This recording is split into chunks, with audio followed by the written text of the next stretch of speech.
everybody, and welcome to PGS Moving Image. I'm your host, RM, and of course, we have with us tonight Catherine Cooke. Catherine, how are you today? Good. I'm so glad you're here, Catherine, because you and I have had such a great time reviewing award ceremonies this year. We have some other award ceremonies coming up this month in February, the BAFTAs, as well as I think it's the SAG Awards. We watched the Golden Globes together, and that was such a fun and exciting night. And I am only just watching these films, which were nominated and received awards in some cases. Certainly, no film can get more prestigious award, I guess, than Anatomy of a Fall, which got the Palme d'Or last year. It caused quite a bit of stir and attention at Cannes, and certainly a lot of people have talked about it. And it really has done, I think, in a sense, in regards to people watching it pretty well. I don't know how much money it's made at the box office, but it has had a lot of chatter.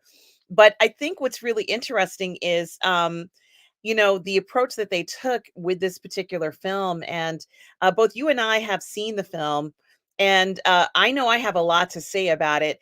Um, and certainly I can see personally why I felt it did deserve to win the Palme d'Or last year. And here we are talking about a film called Anatomy of a Fall. Now, Catherine, what did you heard about this film? It's not sharing the right way. What had you heard about Anatomy of a Fall um, over the last year, and what did you think about it when you went to see it? I hadn't heard much of anything other than that it won the award at Cannes, and then I finally saw it, and I thought it was all right. I don't think it's as good as everybody's been saying, but I think I've seen better films this year. But it was good. I just felt that the way it's structured, the fact that the prosecutor's first nitpick, the first thing that he chooses to bring up in the trial is a nitpick about the nature of the conversation she was having during this interview on the day. I'm like, okay, you just told me you have no faith in your expert who's analyzing the titular anatomy of the fall, so the verdict, therefore, is obvious of what it's going to be. Because you have an unreliable star witness, you have two different experts in the form of expert shot. It's like, so to me, it wasn't really a stretch as to what the outcome was going to be. And as the story starts to unfold, as you're seeing a combination of flashbacks and the interludes between trial days, it seemed obvious to me that there was really no motive for it to be a murder, or at least not strong enough. And I thought the prosecutor at one point unintentionally made an argument for acquittal. And it's like, and the scenes were good. They're dramatic. I did feel it over 2.5 hours is a bit long. And maybe that's because it just seemed, again, so obvious to me so early on what the outcome was going to be. And it's funny because the actress there, Sandra Huller, she says that during filming, she asked the director, well, did she do it? Which is like the tagline of the movie. She's like, are you kidding? I can't tell you that. But when you watch it, especially the final scene, I thought it was really obvious what the truth of the matter was. So maybe she was saying that. I get why she might have asked that during filming, because obviously what you're filming is going to be different than what you get out of the final cut. But the performances were very good. Sandra Huller was great. Definitely a deserving Oscar nomination for her. Also deserving for the director, because it was a very well directed movie. I'd say that I don't have his name handy, but the child actor is one of the best child actors I've seen in a long time, playing the son, and I thought he was really good and the real standout in the film. But it's not that it was bad or anything. It's that, okay, once I saw it, it's like, I've seen it. I don't really feel an urge to watch it again. I gave it like 3.5 stars out of 5. If the mystery had been a bit more, if it didn't seem as obvious to me what was going on, maybe I'd give it a 4, or possibly as high. But it also, it's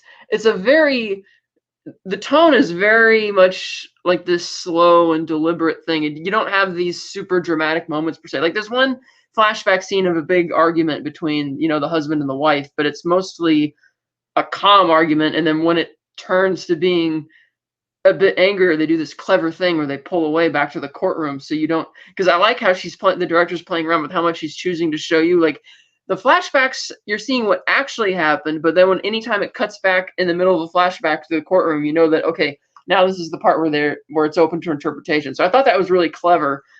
But I just also thought that because to me it was a bit obvious what the outcome was going to be and what the truth of the matter was, it didn't grab me as much as it has a lot of other people. Yeah, this is such a good point, Catherine. And I think that when when I first heard about Anatomy of a Fall, I had thought that it was a story about a woman falling. And so I was surprised that it was a woman who was essentially being accused of her husband's murder and or death, let's say wrongful death. And that was something that I didn't feel was entirely clear, because I think one of the first mistakes they made was that they made the ruling of the death as being inconclusive. And Catherine, I think one of the strongest things would have been is if the prosecutors had said that he died from foul play or something like that. But when it's inconclusive like this, it leads up for so much interpretation, even the notion that they could be wrong, that, it could have been a horrible accident, all sorts of things. My first thought was it's got to be an accident because he's doing construction on the house. So of course he had a fall. We see people do this, they fall off ladders. It's not so far fetched. I think it would have been very different situation if, you know, not just that the inconclusiveness of the autopsy was an issue, but if the way that he was killed was something that was very suspicious. This didn't seem like a suspicious incident to you. Did it seem suspicious, Catherine? I mean, other than the fact that at the autopsy they mentioned that the particular injury would not have been caused by the fall itself, like they say he had to have hit something or been hit in advance, and that's something the prosecutor tries to latch onto. But I noticed, to your point about it, them saying it's inconclusive, but throughout the trial, which again, it's not yet been decided whether or not she's guilty or that he was even murdered, but they keep referring to him as victim. And it's like, well, you don't know if he was murdered yet, so you can't really say he's a victim of anything if it was just an accident. Are we allowed to talk spoilers? Yes, we are going to be talking spoilers, everybody. Yes, we can. Let me just put up a spoiler banner for let me just put in the name of the movie.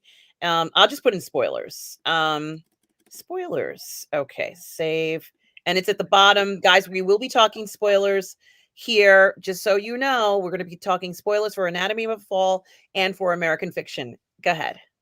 So in the movie, you find out that one of the other possibilities besides murder or accident is possibly suicide.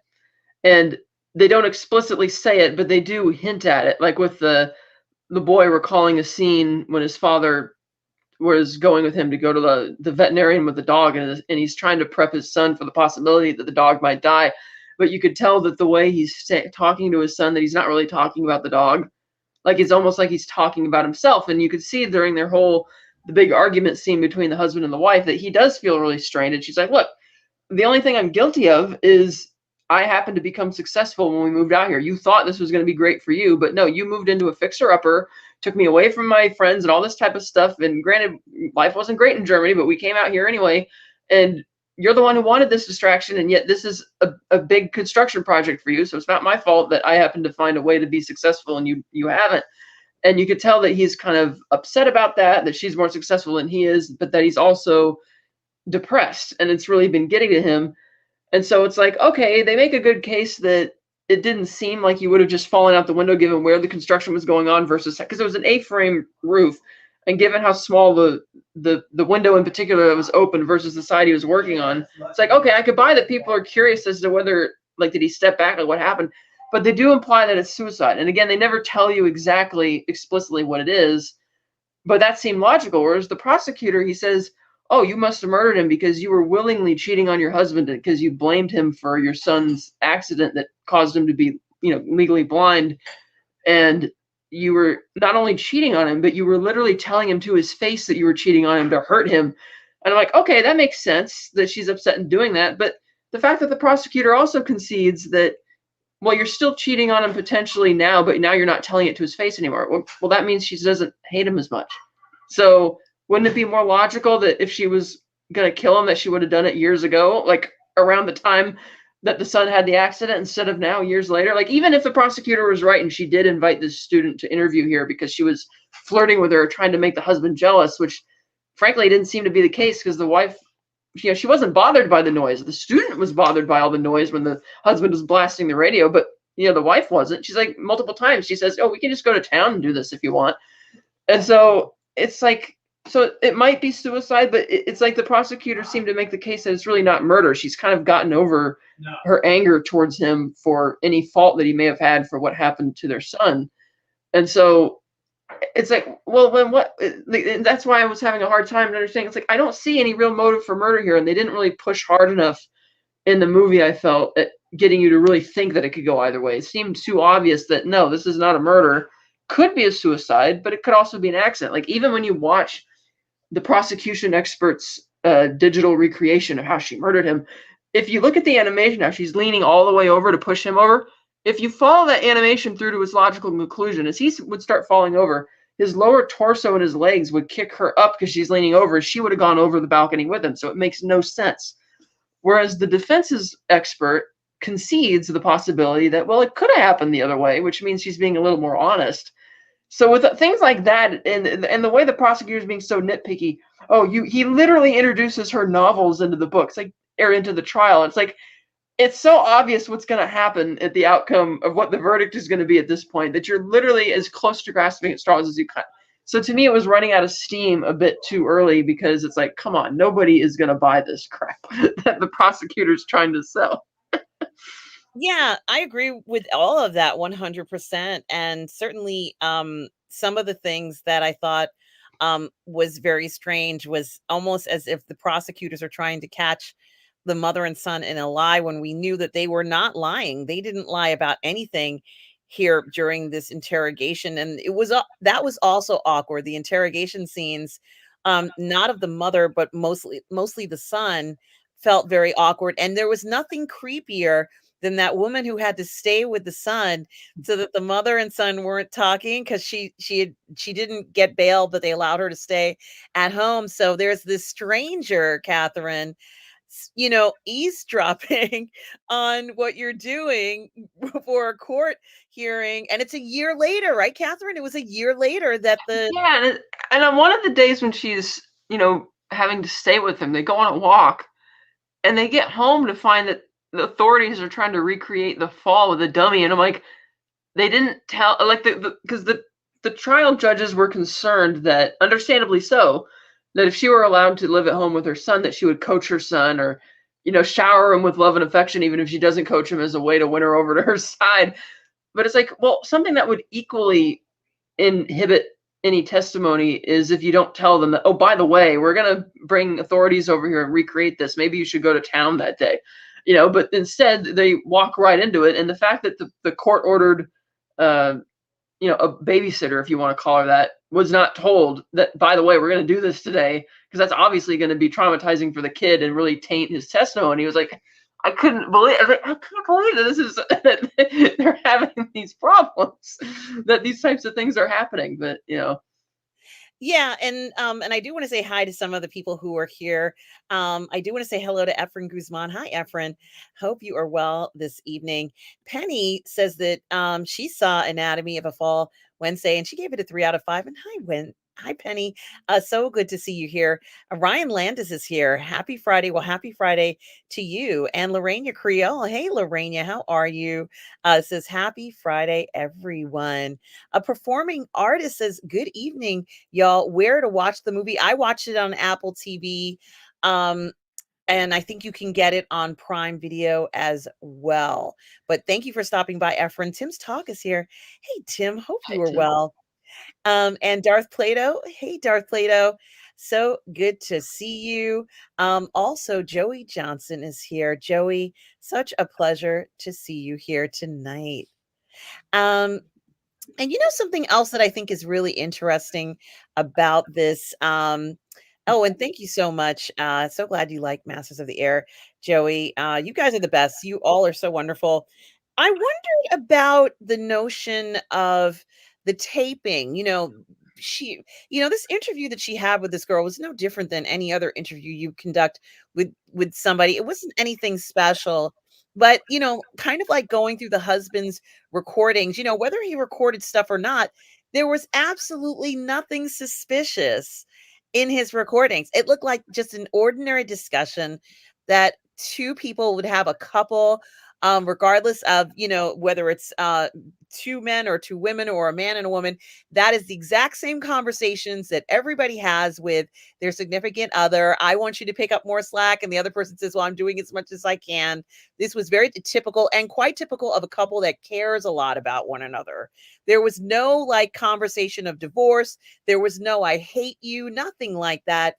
And I found that very interesting because of how determined the prosecution was to make it seem like they had a bad relationship when they Well, clearly had a great one. that's the thing that was so grating about the prosecutor, is that he's trying to nitpick at every little thing, and he's like, "Oh, you were upset at him back then for what happened to your son. That must mean you murdered him." And that's basically the one-dimensional logic he's using. And it's like, really? Or, oh, your novel, you wrote about a fall or whatever inside this book. That must mean you did it. And then the defense attorney's like, yeah, Stephen King writes about crazy shit all the time. So what? It's like, it doesn't, like, he routinely takes, historical events from Bangor, Maine, where he lives, and he inserts them into the fictional Derry, Maine, for the stories that he writes. But that doesn't mean that you're reflecting the truth. Like, authors always draw from their real life experiences and distort it. But the fact that the prosecutor is doing this, his whole strategy is just grasping at straws throughout the whole thing. And that's why it just seemed like that much longer of a movie, because it's so obvious that this guy really, the prosecutor really doesn't know what happened. It's like he's been given a mandate, convict this person, and so he's just going to do that. Whereas the defense attorney remains much more level-headed and doesn't get super passionate about it, and makes a much more logical argument. And it does essentially draw the line that the only thing she's really guilty of was managing to be a successful writer. I think they said she published another 20 books when they were out living in the countryside out here, whereas he's been just getting beat over the head, both with his decision to homeschool the son after his blindness, and his decision to get this fixer-upper of a house, which he thought was going to be a really easy thing. But you're right, there was nothing nefarious about this conversation. And yeah, you then hear once the camera cuts away, you hear somebody throw a glass and a slap. And the fact that she admits to being the one who slapped him means that she's okay. So you can read that two ways. Either one, she's being honest, because if she were guilty, she probably wouldn't say you admit to doing something violent like that. Or you could read it as her trying to make it seem like, see, I'm telling the truth. But it's still, again, couples argue every once in a while. And the fact that this argument happened the day before, and the student who came to testify is like, well, yeah, he was playing music and seemed to be agitated by what was there, but he didn't come downstairs and yell at us or argue or anything like that. So what does it matter that you had an argument the day before? It'd be one thing if the murder literally happened, like you hear it happen instead of actually seeing it, and therefore, ooh, was it murder? Was it accident? But that's not the argument. It's like, well, that was the day before, so who cares? It's like, everybody gets into a little argument every once in a while. It's not a big deal. And just, so I could just see through it so easily that, I mean, come on, Well, also, the thing that I thought was interesting was this relationship that she had with this attorney, her defense attorney, who clearly it has, intentions of being with her. And, I think this lady, what they're most resentful to her about is that she is a fun person to be around, and she might actually just attract people. She talked about her husband, the kind of person who walks into a room and, grabs attention. I think she's the one who actually draws people to her. And, the reason why I'm thinking this is because of during the interview where she was able to kind of flip things around to ask this girl questions. As you had said before, it doesn't really matter whether she's interested in the girl or not. She was kind of charming this girl, and if that music didn't come on, that girl would have stayed there for hours and hours and hours talking to her, even after the interview was over. And then when her defense attorney is there, and then you suddenly realize, like, oh, wait a minute, he's interested in her too.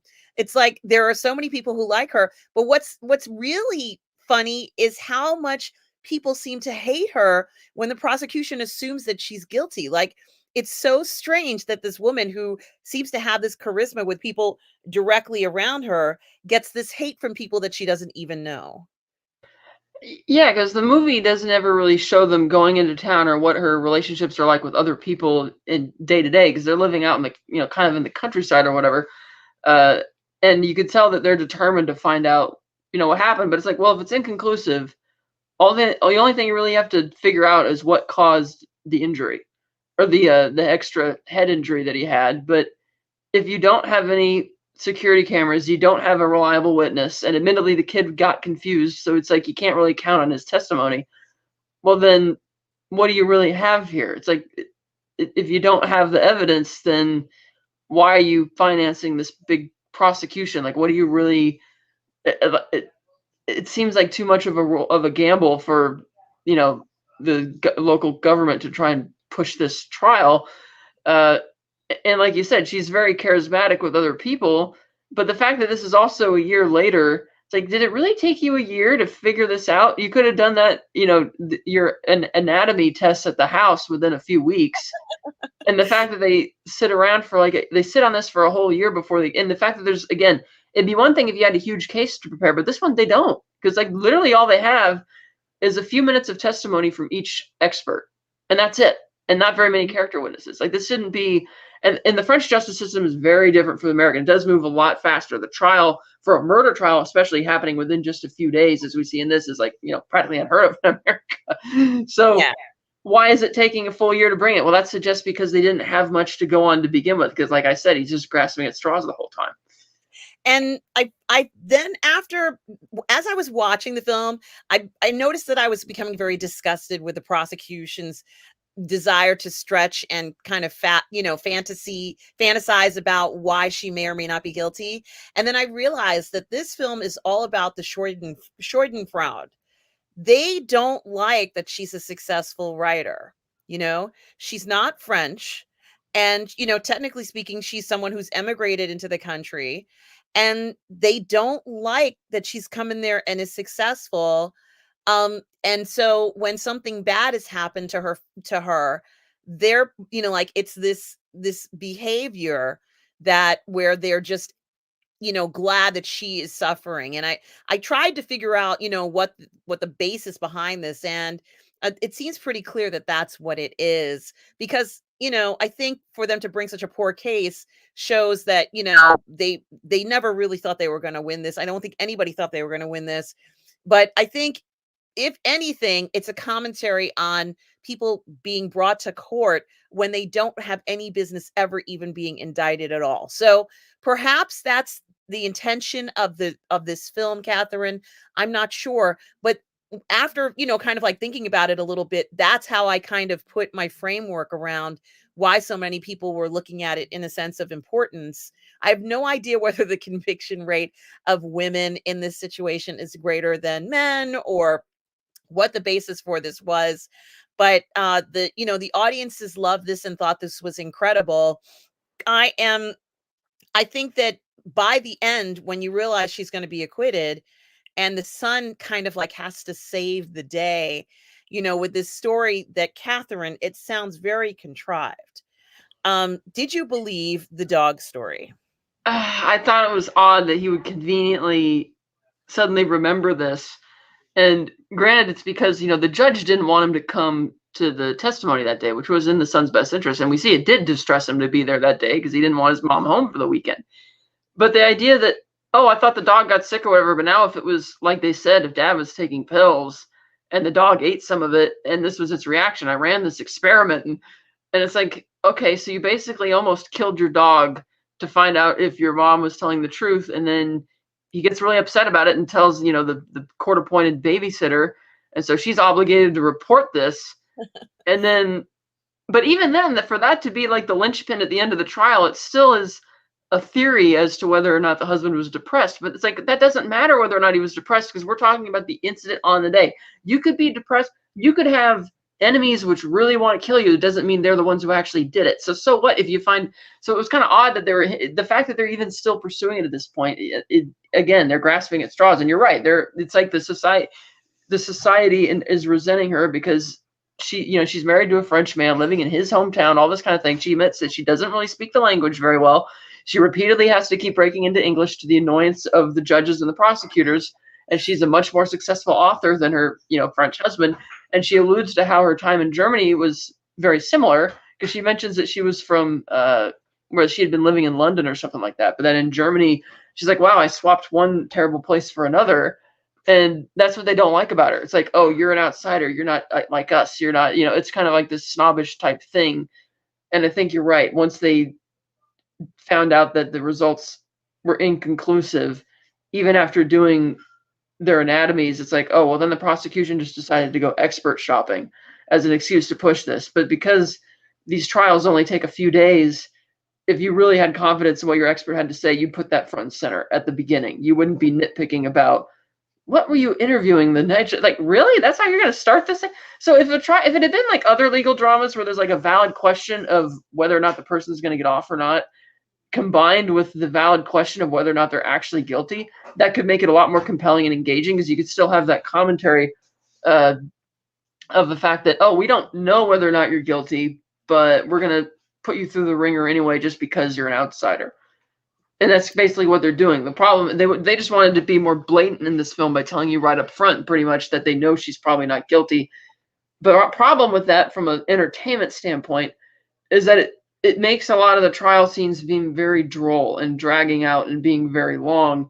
And it was a bit of a long 2.5 hours to get through. And notice how they kind of skip the reading of the verdict. It's like, wait a minute. So it's like the director is aware of the fact that the viewer is already knowing what the verdict's going to be. So it's like, let's just kind of skip it. It's not really a big deal. You know, sort of like Killers of the Flower Moon. Let's just skip the verdict because we don't want to give the false impression that this is a happy ending. Whereas here, it's like, nah, we'll just skip it and go home. And then the last scene, of course, when you see her look at her husband's picture lovingly as she's getting into bed, tells you that, yeah, she didn't kill him. Like, yeah, they had their ups and downs, but she still loved him.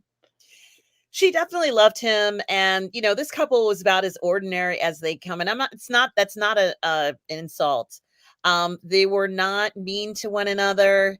They, you know, she went all over the world with him, more or less. They wanted to make it work, even after the tragedy with their son. You know, for a lot of couples, that would break them up, right? A lot of couples wouldn't be together after that, but she still loves her husband and the son, and she wants to keep things, you know, together. And I get a sense, this may not be entirely true, but she makes money off of her writing. So maybe that takes priority over, you know, him maybe taking more time with the son, and she needs more time to write. So that certainly seems justifiable. I think they didn't like the notion of him kind of catering to her as well. And there probably was some, you know, I guess maybe a little bit of jealousy, professional jealousy on that side. But, you know, I like how she even says everybody knows that there's no marriage that's 50-50. You know, it's like, certainly she knew how to say what she was doing and defend herself. But certainly this is a lesson of when people are not happy necessarily for this lady and her success, and they wanted to see her suffer a little bit. So I think that, if anything, is more of an analysis of human behavior when, you know, perhaps people are not happy for you. Although it's called Anatomy of a Fall and it focuses around this court case, I think she was more a victim of public opinion than anything else. What do you think, Catherine? Yeah. And it's interesting that, given that that's clearly the message of the movie, you don't really get to see the general public in the movie. It's Yeah. like you see the media frenzy outside the courtroom, and then you see that the only glimpse of the public you get are the people watching the trial there inside the courtroom, which you don't see from that angle. But they're like sitting, you know, behind the pews, just watching. And it's like, yeah, you get that the courts are all pushing this, but like, even there's this scene where she's like, "Look, I'm innocent." She tells that to her friend, to the defense attorney. He's like, "You gotta stop thinking about that and think about how it's gonna look," because, yeah, you're an outsider, and he's basically saying that, look, the fact that you're an outsider who's a very successful writer and all of that, they're gonna look at that, and you don't speak the language, that they're gonna be against you from the beginning, and that's really what this is about. But since this is not structured as a major social commentary per se, otherwise you would get the perception of the public. You would have scenes of her going out into town and how people are treating her differently or whatever. It's trying to style it as a legal drama, but because they overplay their hand so quickly, because the director's trying to tell you that, no, this is what this trial is really about, like what it's really about. Well, if you make that point too early, then it doesn't make for the most compelling viewing, even though the performances are good. So yeah, it's like, okay, I saw it. I liked it. It was decent. 3.5 out of 5.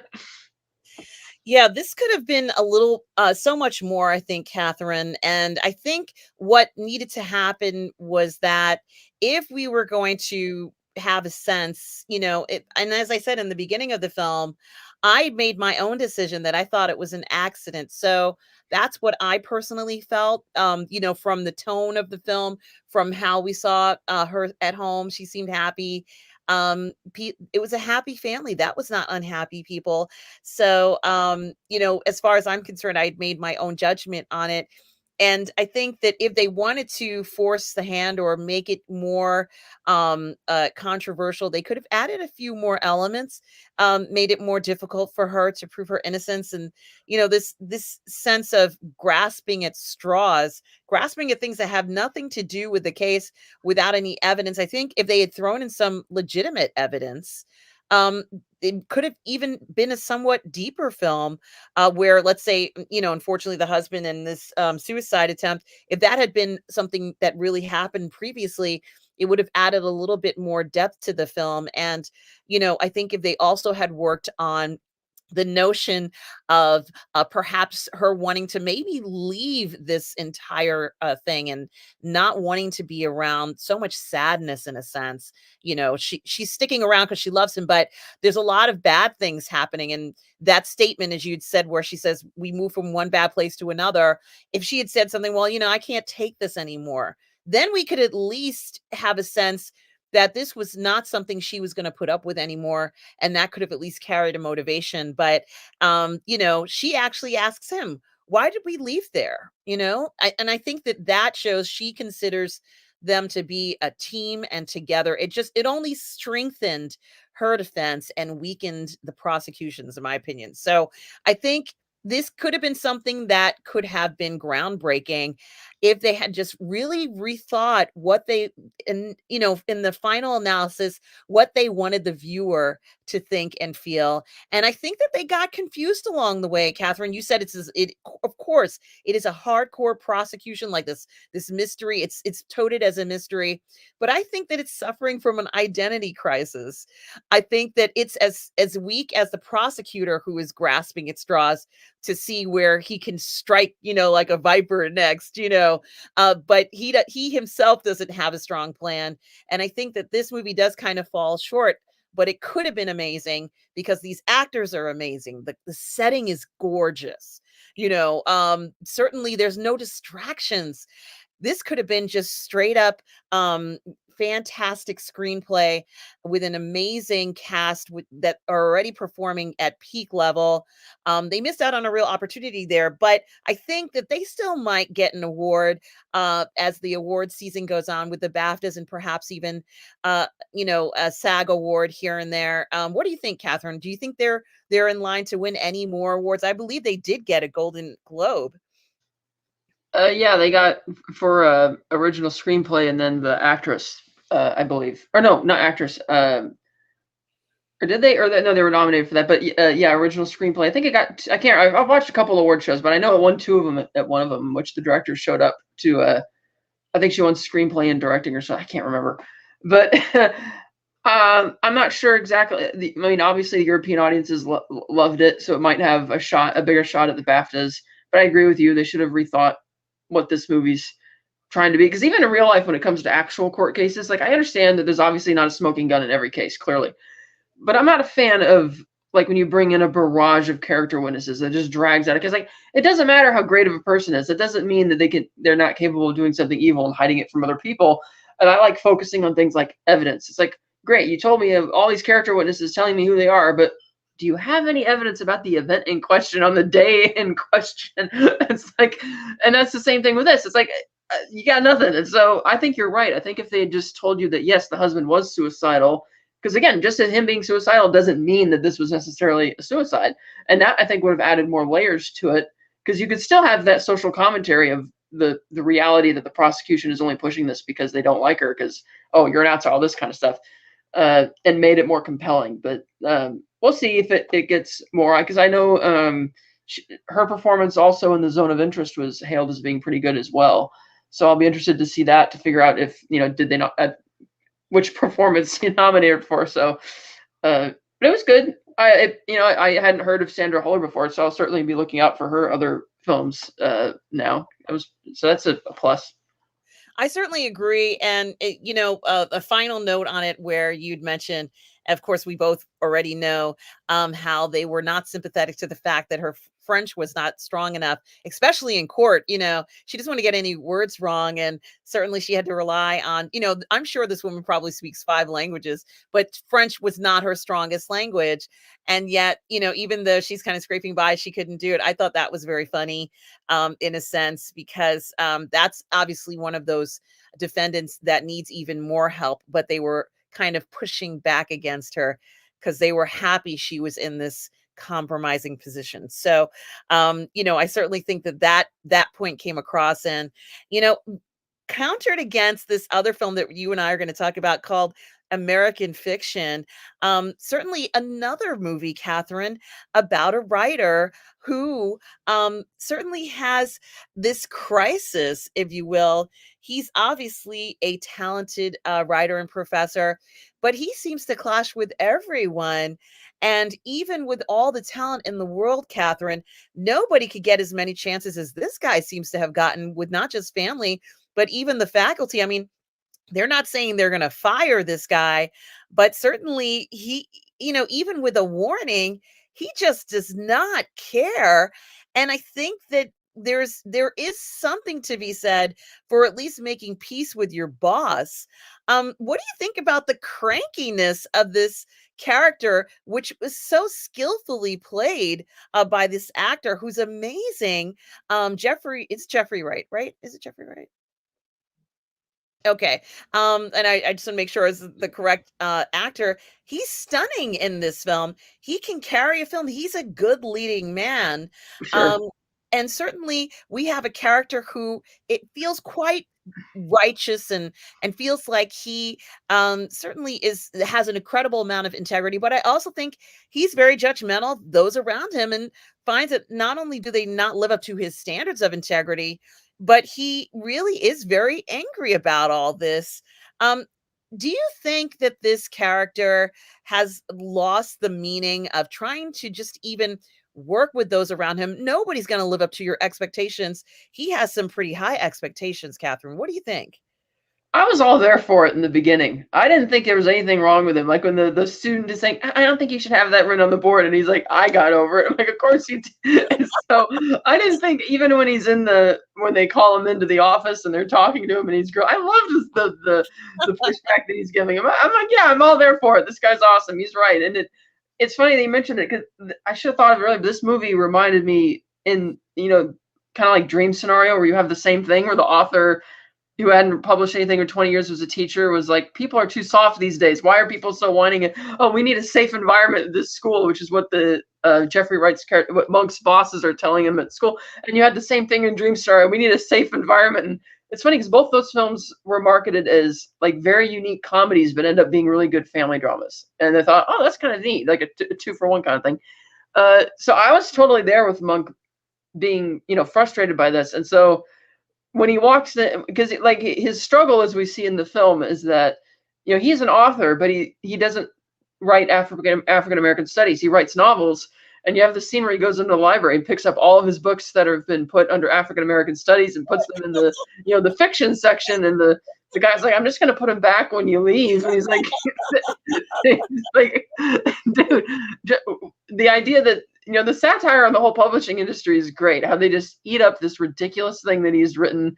How he says, what, I'm going to stick it to them by writing this trash that nobody's going to want to read. And yet, because like it was a great scene when like this scene right here, when he goes is at the book festival, which is where his bosses have passed him off to for punishment, and she's reading from it. And at first in the trailer, when you see this scene, I thought she's being 100% serious and into it when she's smiling, and then the twist comes later in the movie when she's like, well, look, I know that my primary audience are like white people from the Hamptons, and it's like, so what? If it's there, why not cash in on that gravy train? And she's like, hey, I did a lot of research for my book, which is a big surprise because, like, like the movie's clearly gearing you to side with Monk when you hear her give that reading. Like, come on, this is such ridiculous pandering stuff. So once you find out that no, she actually did do a lot of research to represent underrepresented voices, but when she gave that excuse that, well, it's not, hey, I have no shame doing this because it's not my fault if some white people, take the wrong message from this and start stereotyping. And I'm thinking, well, number one, it won't be just white people. All sorts of people are going to read things like that because Monk's whole beef is that, how many more stories of negative Black stereotypes do we need in society? And that's why the movie as a whole is kind of breaking the fourth wall, because his whole family drama story is not stereotypical. So it's a really great family drama. And so when she's like, oh, well, so what? Just because I wrote a book, it's not my fault if they want to stereotype it. And I'm thinking, I feel that's the same answer that D.W. Griffith would give if somebody sat him down after Birth of a Nation came out and said, you know what, this can give people the wrong idea. And whole generations and generations of filmmakers from the early 20th century would say the same thing with all the racism in their films. That, well, it's not my fault if it's just one movie. But if you snowball that effect, oh, it's just one movie or it's just one book, blah, blah, blah. And so when she kind of gives that as the excuse, oh, I'm not ashamed, but I kind of felt like, that's kind of a little icky, and they never revisit that idea in the movie. So I was really looking forward to what Santara, the author's name there, what she was going to say when she found out that Monk actually wrote this My Pathology, and they don't give us that in the end because they subvert the expectation by doing something different. And I thought, oh, I would have been interested to hear what she would have said because I was really interested in that conversation. Because you see that Monk is obviously very judgmental and has a big fight with his girlfriend and insulting her just for even reading the book, and how his publisher is so great. He's all for it. And why don't you live up and Stagger Lee from the blues song and the old legend? I'm like, that is great. And it's just too perfect. And now he deliberately tries to sabotage the interview, but I'm going to change the title of this book to fuck, thinking they won't go along with it. And the publisher's like, well, I like money, so we're going to go with this. And his own agent is like, yeah, I like money too, so stop arguing about it, And yeah. I like, in a sense, how they sort of subvert expectations when you're seeing all the problems that he has at home, trying to the finances because he needs to care for the mother and stuff like that. Like, okay, so you can see that he's going to write this book because he needs money, but it turns out that's not why he wrote it. It's like he wrote it thinking that nobody would ever pick it up, but then they do. But since it solves all his money problems, he goes along with it anyway. And it's like the whole movie seems to be built on this rising tension of, oh gosh, what's going to happen when they all find out that this is what he did to get the money? Like, what are they going to think about this? And it never really gives you that. And you have, the scene where he pretends to be a fugitive and when he goes to meet the producer.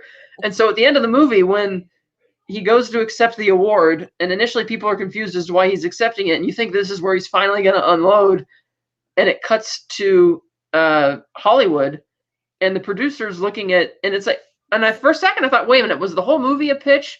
Yeah. And then you realize, well, no, because you see the chair sitting next to the director and it says Plantation Annihilation, which is the movie he mentioned earlier that he was working on. So I guess it was only that final award scene, which was the pitch for how to end it. And I thought, well, at least it's nice that the producer's cool with the fact that he obviously came clean to him that, yeah, I'm not actually this guy. But when the producer's like, yeah, I don't really like that ending where he's going to say this, why don't we change it? The hystericalness of, the cops running in and like, oh, he's got a gun when he's holding a transparent brick and getting shot. It's too funny. But when he walks out of the studio, the camera makes a point of showing that his brother, who had a lot of money troubles and everything, and has a great character arc of his own, is driving like a new red BMW. So clearly Monk told his brother, because they have that nice touching scene earlier in the movie where the brother's like, I was a closeted gay man for a long time, and our mother is, prejudiced against that, and I never shared that with my father. And he's like, Monk, you need to let people love all of you. You always seem like a curmudgeon, like you have something wrapped up. And of course, his brother doesn't know that the thing he has wrapped up inside him is that he's really frustrated with the fact that there's all these stereotypical narratives out there. So I would have liked to see the scene where he comes clean to his brother and tells him, hey, I wrote the book. Like, I wrote this thing. Because obviously, again, his brother knows by the end of the film, 'cause he's driving that nice red BMW. And he's thinking, well, what'd they say? And he's like, they love it. They want to go with it. And he laughs. He's like, yes, cha-ching, as they drive off. And I get that's funny and kind of meta. Like, they have the early scene when he's sitting behind the desk trying to write My Pathology, and you have the Keith David and the other actor. I love that scene. Yeah, that stuff, that's great. And that's how they kind of revisited at the end there. But I still felt like there was something missing. Like, he tells the producer at the end that my girlfriend still won't return my calls. And I'm thinking, is that because of the earlier argument where you insulted her for reading the book, or have you since told her that you wrote this and now she really hates you? It's like, well, we don't know. And again, because he had that conversation with Centaura there where she's like, well, I think the book's really pandering and all that, and he likes that she's saying that. And he's like, well, I thought that was a lot like yours. And when she gives her justification for it and this kind of thing, I was really wondering what she was going to think if he got up on that stage and just unloaded. Like, would she think that, oh man, this guy's really struggling with this? Or would she be really upset with him? And again, I wanted them to further have that conversation because you could tell Monk was kind of bothered when she's like, well, so what if somebody gets the wrong idea or stereotypes it because of my one book? It's just one book. I'm like, I remember taking classes about this in college that you can't use that. Well, it's just one movie type excuse, and yet she's doing the same thing, and it's like, I just felt like that was a really neat idea, like socially, that I wanted the movie to kind of revisit because, yeah, the drama and the family drama is really good. The satire is really biting and really funny. Jeffrey Wright is excellent in the lead role. But once they start hitting the core of some of these issues, I really wanted them to embrace that more, and then they kind of don't. And so I felt like, oh, a little bit let down with how the ending went, but I still thought it was a pretty good movie. Yeah, and I think, Catherine, I gotta agree with you about the ending, about kind of like they dropped the ball in a sense, because I know what they were thinking, and I think you might agree with this, although I'm not sure. And I want to say hello to Luminara, Queen of Figure Flex Friday. Hey, Luminara. Also want to say hello to Daniel Berry, Sports Highlights. Hope you are well, Daniel. And also Ernesto Gonzalez. Hello, Ernesto. Hope you're well. Catherine, I think they didn't want to make a cliche ending, but with such a funny film, with so many perfectly toned beats, with so many funny comedy moments, I think they could have completely avoided a cliche ending in the sense, because this character, he's a researcher almost, and we don't really get a sense that he has students who are under him doing projects or anything like that. But what he's really looking at is he's kind of curious as to whether works like this really damaged reputations.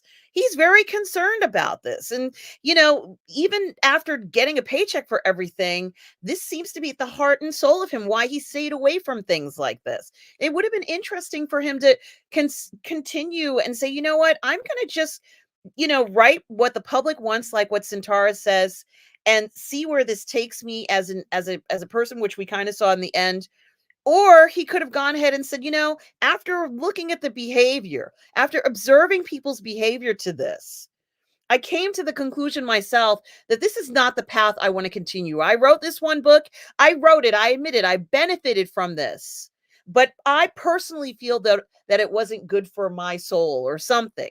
There could have been this awakening, discovery, where he realizes that as this talented writer, he can write anything he wants and write it at the drop of a hat and write bestsellers, but realize that the most important thing to him is what makes him happy. And I think he was a very unhappy person, even writing the most ethical books and things of this nature. He needed to have love in his life. That was another element that was missing.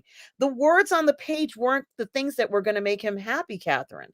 Yes, he was writing books that he loved and enjoyed, but he needed love too. And the notion that being a successful writer was going to mean he was going to be happy, perhaps was his mistake in a sense.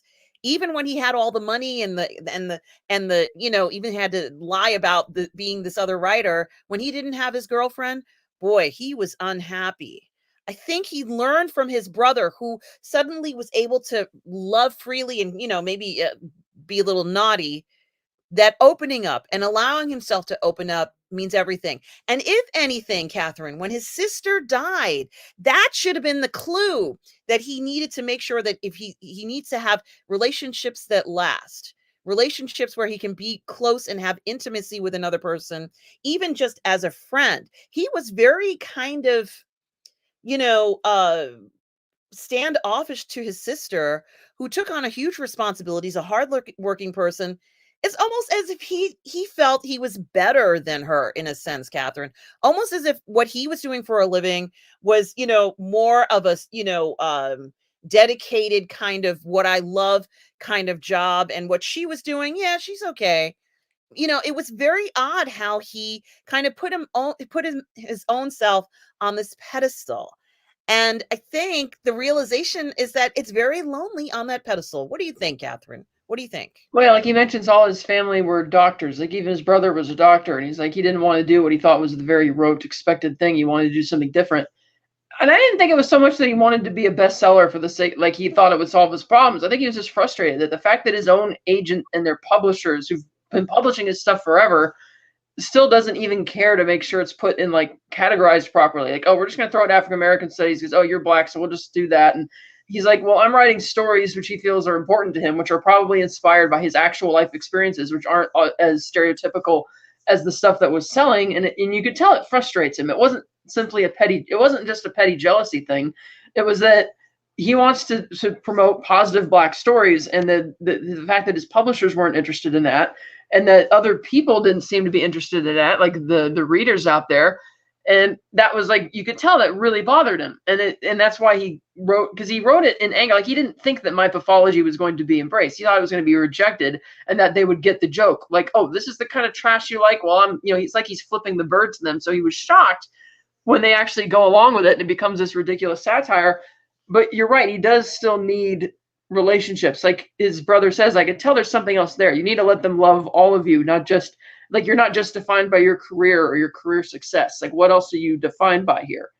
And yes, there's the practicality that he needs to get like a bestseller because he needs to help his mom because she's got dementia and or Alzheimer's or whatnot. But yeah, I thought that that's another thing I wanted the movie to pursue because again, you could tell he is genuinely bothered that people are more interested in reading, the type of stuff that Santara wrote, not because they want to connect with the story, because she says I'm writing about underrepresented voices, but the people who are reading her book aren't interested in lifting those voices so much as they are in getting a laugh out of it because they think, oh, this is like they're reacting in the same way the white publishers do to my pathology, right?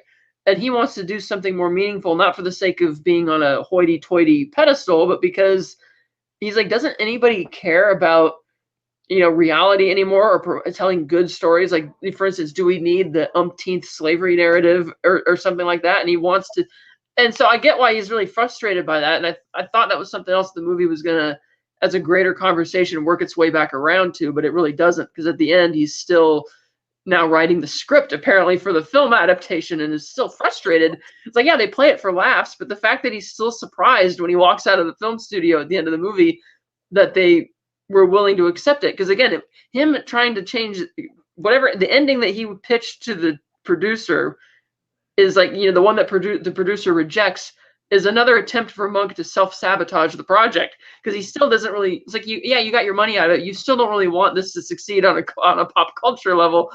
But his brother doesn't care, because his brother has the same attitude that Santara does. It's like, hey, if it sells and this is your corner and you're doing it, then yeah, let's keep making it, what's the shame? But in a sense, like, yeah, he's happier in a bit in the end, because he doesn't, well, I mean, he doesn't get back together with his girlfriend, or he hasn't gotten back together at the time at the end of the film, but he's certainly come closer with his brother. But it feels almost unfinished because he still hasn't found that piece that he's been looking for yet. So it feels like there's, in a sense, more of the story to tell. Like, and it doesn't really end. I think it would have been interesting to maybe even see him with a kid, a child, or and then we would have assumed, let's say, or seen his wife or girlfriend, whatever they end up doing, starting a family of his own, and having that experience where he clearly is kind of lacking in some of that, those areas. And I have to admit, I laughed a lot in this film. I enjoyed watching this. It reminded me of another film called Boombazzled, which you've probably heard of. And it was about these guys who had a show on television, and they wanted them, there were two African-American men who had a show on television, and they wanted them to do a minstrel show. And they're like, we can't do this. This is the most offensive, disgusting thing in the world. But they do it, and it ends up being like a #1 show on television. And I think kind of exploring these ideas, or at least the notion of what is it exactly? Like the plot of the producers. Yes, very much on the order of the producers. Springtime in Germany kind of situation. And I think that what made this film work was Jeffrey Wright and the cast of actors in it, which was fantastic. Issa Rae is wonderful as she has this candid conversation with him in the lunchroom, which was kind of refreshing because I personally didn't like how she presented herself. And then when I found out that she did research to make the book, her approach to it, had a different thing. And I think that she wanted, as you said, she wanted to go ahead and say, I'm representing unrepresented voices or stories, and he was doing it for the sake of saying, I bet you I could do this, and it as an experiment. And so if he's going ahead and saying that he's doing an experiment, go ahead and make it like a full professor thing. It's a research thing. I think if we had at least gotten a research angle, and then later on he publishes something that is quite profound from that, it would have been for more than, let's say, if it's a shallow notion of just saying you're doing it for money. Now I'm doing it for research purposes. Oh, now you've even added another layer, which makes sense. He's a professor now. He always was. So professors do research, and when they're writing books and stuff. It would have been interesting if this could have been a research project. At least it's the research part of my mind of it, Catherine. One of the other things that I was going to say about this film, I think Jeffrey Wright needs to have more films where he is the leading man. I think, we have, and I guess this is more pictures of the director. It was wonderful to see what he can do with any role. And I haven't really seen him perform badly. I think that the cast was very interesting as well. There was also, I can't read this now. And That was a great scene right there that you have queued up on the video. Yes. Is this the scene where he's looking for his mother? Or is So that's the this scene where they're the funeral for the sister. Oh, And the yes. neighbor walks by and starts asking if they have a permit for it. I'm like, and they're like, nobody likes you, Phil. Get out of here, Phil. Screw you, Phil. I was like, that was It was really interesting how much, this wherever they are in Massachusetts is a beautiful place. They have a beautiful home. And a lot of their life circles around this beautiful place, this experience. And certainly, like there's a wedding that takes place on this beach as well, Catherine. His mother gets lost, once or twice on the beach, and she would have, thank goodness he went out there and saved her. But I think it is really interesting that they chose to put the situation where he's caring for his mother. There are people who find themselves in this situation, especially his age group that he's in, where this does come up quite often, and they wanted that to be there. But I think that the if we're looking at American fiction from this story of this person's life, I think it is an interesting story. I think overall this is an interesting movie. It's an interesting story. They dropped the ball at the end. I agree. I think it could have been a much stronger ending. And as I said, I think they were trying to avoid that cliche moment where he says, okay, I realize that it's kind of like this soliloquy thing. But I think that the writers who wrote this comedy were smarter than that anyway. And I'm sure they've had multiple endings. Maybe that's why at the end of the film, there are like these multiple endings, right? Where you're like, oh, they didn't go with this one. Oh, they didn't go with that one. And I think that the sense of indecisiveness, those might have been their top 5 or top 3, and they did the top 3 by including them as if they were happening in each part. And they say, oh, you like this one better? Okay. Oh, you like this one better? Without having to make the decision themselves, with the pressure of having to make a final decision, perhaps they couldn't. And I think that is unfortunate, because the film doesn't feel as if it has that climactic moment. You actually get to the climax, but there's no release.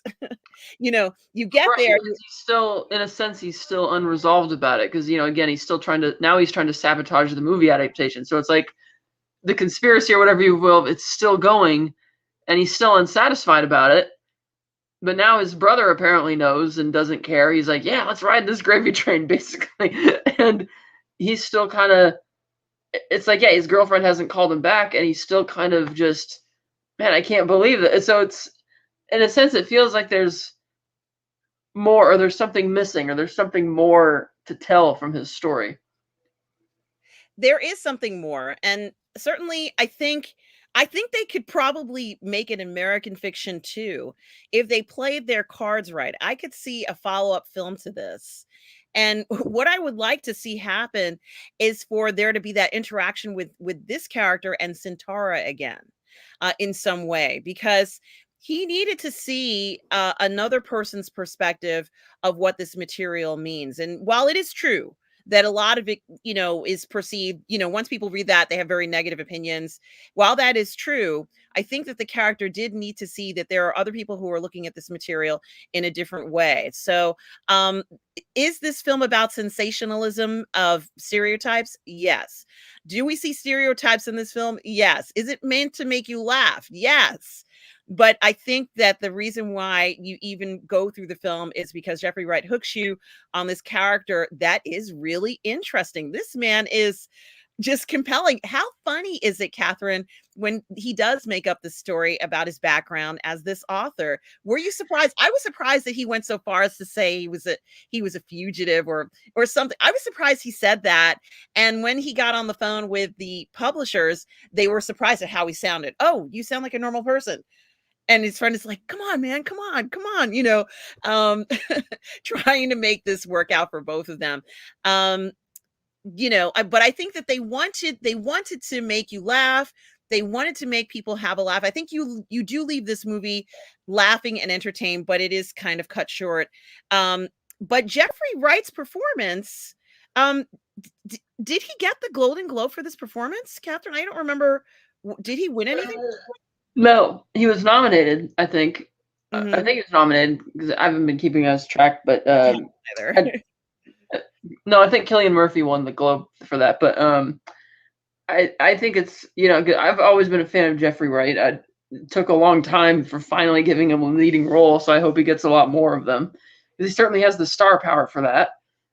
For this not to just be a one-off. It's like, no, let him have more leading roles, please. Because you're right, he's what hooks you into this story. So good.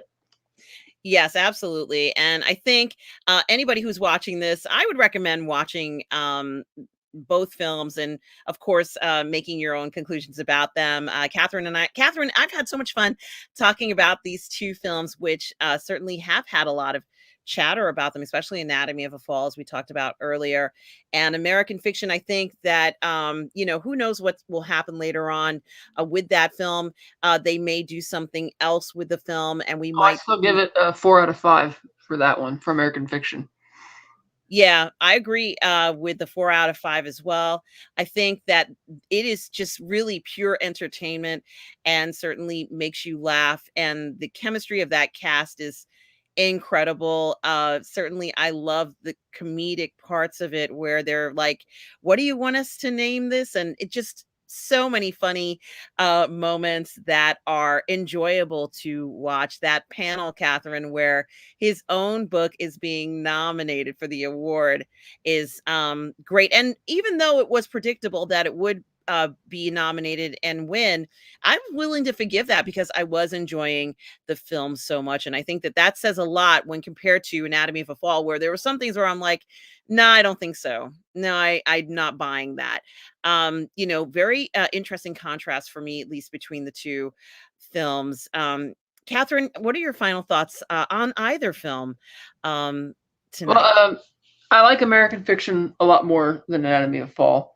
I think it is a very unique concept, a bit of a great bait and switch that they market it as like this ridiculous comedy, but you do have a great family drama to go along with it. Same that you had with Dream Scenario. Uh, and Anatomy of a Fall, all three of them are about writers or people working in college, stuff like that. It's kind of interesting. But yeah, so I think I'll definitely be revisiting American Fiction. That was a very good film. Yeah, I agree 100% with that analysis, Catherine. And I do want to say hello to Miss Martin Muses, who's here. Hi, Miss Martin Muses. We're just about wrapping up our review of Anatomy of a Fall and American Fiction. Catherine, where can people find you?